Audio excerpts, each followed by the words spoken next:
പ്രഭാത ചിന്തകളിലേക്ക് ഇവരെയും സ്നേഹപൂർവ്വം സ്വാഗതം ചെയ്യുന്നു. ഇന്ന് 2025 മാർച്ച് മാസം 22, റമദാൻ മാസം 21, കൊലവർഷം 1200, മീനമാസം 8, ശനിയാഴ്ച.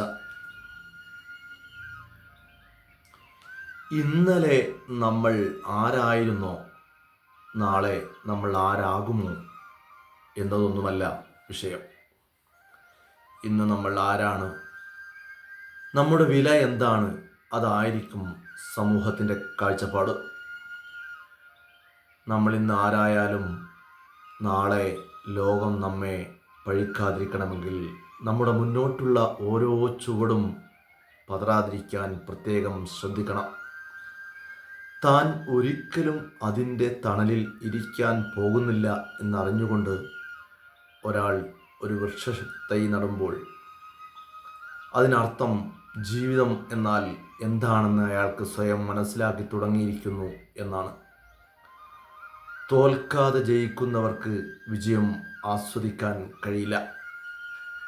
ഒറ്റയ്ക്ക് നിൽക്കുന്നതിന് ശേഷിയുണ്ടായിട്ടും ഒന്നിച്ചു നിൽക്കാൻ മനസ്സ് കാണിക്കുന്നവരാണ് മഹാമനസ്കർ. ഒരേ തൂവൽ പക്ഷികൾക്ക് ഒരേ വേഗത്തിലും ശൈലിയിലും ഒരുമിച്ച് പറക്കാൻ എളുപ്പമാണ്.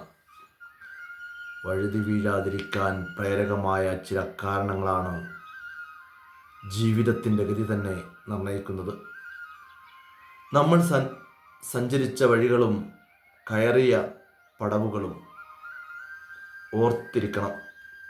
എന്നെങ്കിലും തിരിച്ചു നടക്കേണ്ടി വന്നാൽ പരിഭ്രാന്തരാകാതിരിക്കാൻ, പരിഭ്രാന്തി കുറക്കാൻ അത് നമുക്ക് ഉപകരിക്കും. തോൽവിയിലും വിജയത്തിലും മനോനില കാത്തു സൂക്ഷിക്കാൻ കഴിയുന്നവരാണ് യഥാർത്ഥ വിജയികൾ. നമ്മൾ ശരിയാണെന്ന് ചെയ്യുന്നതെന്ന് ഉറപ്പുണ്ടെങ്കിൽ സാഹചര്യങ്ങളുടെ സമ്മർദ്ദങ്ങൾക്ക് വഴങ്ങാതെ നിലപാടുകളിൽ നാം ഉറച്ചു നിൽക്കുക. നമ്മുടെ നിലപാടുകൾ ശരിയാണെന്ന് തെളിയിക്കാൻ ജീവിതം തീർച്ചയായും നമുക്ക് ഒരവസരം നൽകുക തന്നെ ചെയ്യും. പ്രഭാത ചിന്തകൾ നാളെ കാലത്ത് കേൾക്കാം. നമ്മുടെ ചാനൽ സബ്സ്ക്രൈബ് ചെയ്യുക, ഷെയർ ചെയ്യുക. ഏവർക്കും നന്മ നിറഞ്ഞ ഒരു ദിനം ആശംസിക്കുന്നു. Good morning.